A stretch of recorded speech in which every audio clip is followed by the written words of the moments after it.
It was Halloween night in town, and it was a time of celebration for everybody. Being the unabashedly spookiest time of the year, every last citizen was taking the opportunity to celebrate the evening their own way. From kids parading around in their store-bought costumes and telling all the adults trick or treat, even if said children didn't even know what trick they were going to pull if not given their candy, to adults in similar costumes dancing the night away at Halloween parties to people attending midnight screenings of their favorite horror movies. It was looking like a lively, festive night for everyone. Well, everyone except Roger, that was.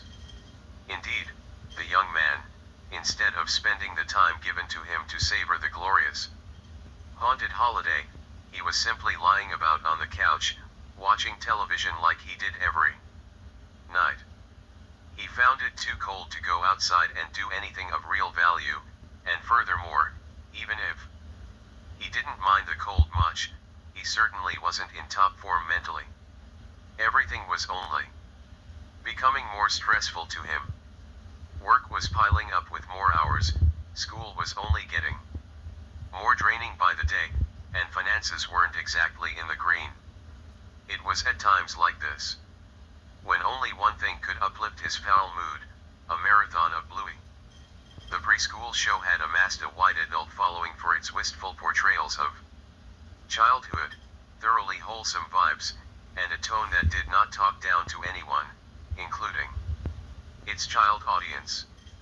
Roger was definitely one of these fans, using episodes of the show to calm his nerves whenever anxiety was getting the better of him. The world portrayed by the show was just so legitimately comforting to watch, with its cute canine characters, small-scale conflicts, and pleasing color design.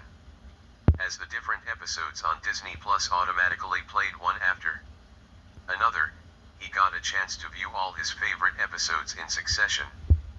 As the list inevitably reached its end, however, all Roger could think about was his desire to join the characters in the show. Even if it were one day as a carefree healer puppy, it would be enough to make him immensely satisfied. To have his biggest worry be the conceit of the games he played to pass the time instead of the state of his home or job, he wanted it more than anything. As he was beginning to drift off to sleep, however, Roger was woken up by the sound of ear-piercing static overtaking his television. A flurry of nonsensical colored bars washed out the episode he was watching as the screen was consumed by an all-encompassing glitch, one that not even a press of the power button could fix. Roger was about to unplug his set when he heard a familiar-sounding voice echo through the speakers. "Hello? Are you there?" Roger looked up, and it was Bluey. The episode hadn't resumed or anything, even if the auditory static had thankfully ceased for now. The titular character was instead standing in a psychedelic colored void, staring directly through the screen and at Roger as if the fourth wall had never existed. To say that all this was a shock would be a humongous understatement. Roger was half convinced all this was some sick joke on the part of some devious hacker. Characters didn't just talk to you like this. Yet, every passing second proved that this wasn't a trick, with Bluey's eyes even following Roger as he retreated back to the couch. All he could muster in return was a wave and a meek, "Hello. You look sad, and I want to help you," Bluey continued, her show of empathy enough to get Roger to ease his panic. "Do you want to jump into my world? You could be my little sister. Bingo, forever. Forever, huh?"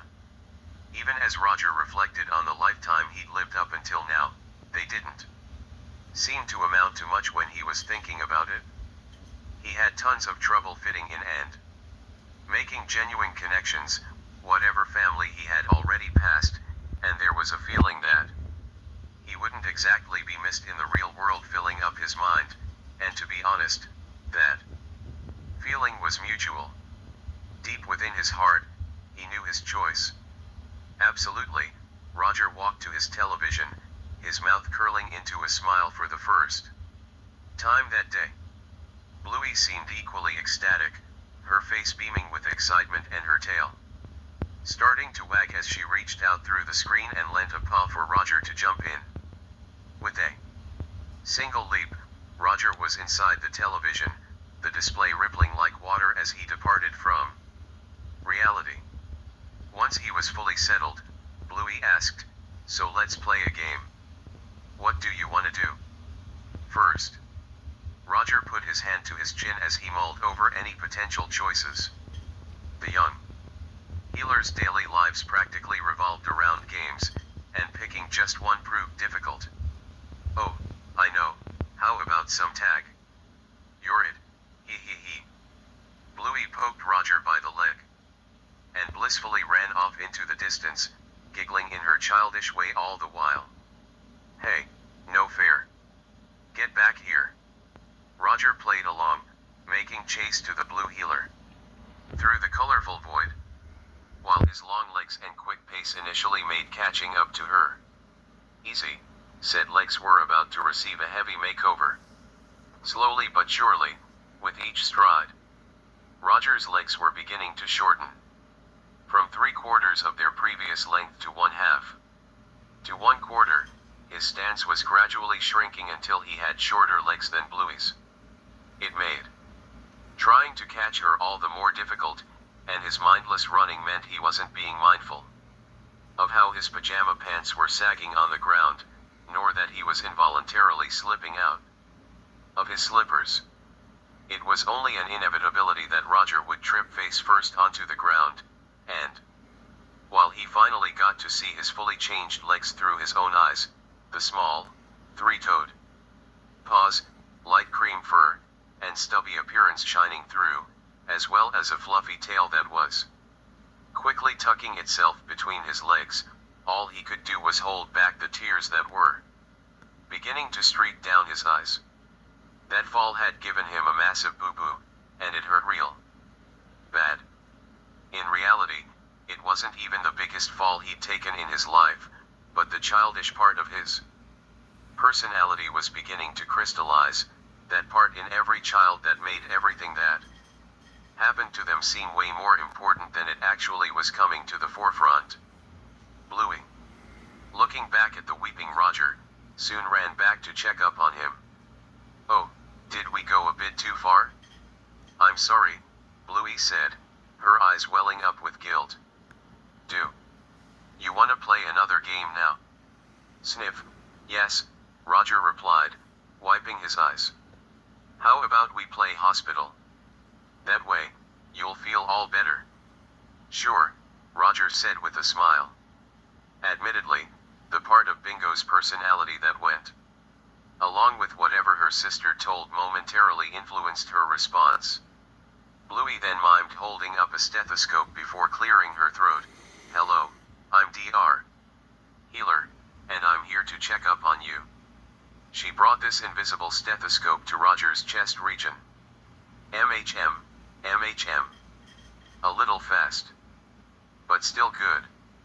Underneath the rather tattered t-shirt Roger wore today was another set of changes. However, his entire torso was shrinking quickly, going from a figure that had been toned to be rather thin to something distinctly more compact and tiny, the signs of his physical regression into a child being self-evident when his overall size became slightly smaller than Bluey's. The hourglass figure he possessed before was soon reforming itself, filling out before becoming almost cylindrical in appearance. His torso was shaping up to be about as simple as possible as the pelage that was varying shades of cream was encroaching at all sides across his chest. Around his stomach, a lighter cream color formed a circle to distinguish itself, and an unmistakable pattern that looked just like a bingo chip formed around his back. At this point, Roger was easily getting to the point where he was small enough to let his shirt off of him, naturally, making himself clothesless like all the other characters in Bluey's world. Speaking of Bluey, she was about to attend to Roger's still unchanged right arm, miming holding a syringe too. It as the soon-to-be Bingo watched intently, the part of Bingo's mind that accepted these games. More than what they were fully settling in. Now, patient, are you ready for your shot? Bluey asked, doing her best to do an impression of a humorless doctor. All right, Roger meekly replied as she pretended to inject the vial. Despite it being all pretend, however, the changes that were unfolding around Roger's face were definitely real. His arms were starting to reproportion themselves to match his now tiny body, a slightly chubby quality asserting itself to the appendages, all while the soft, warm canine fur wrapped around them like a blanket. Moving to his hands, he could feel them shrinking as well, his palms becoming smaller as his fingers became slightly more bulky and as one digit suddenly erased itself on each of his hands.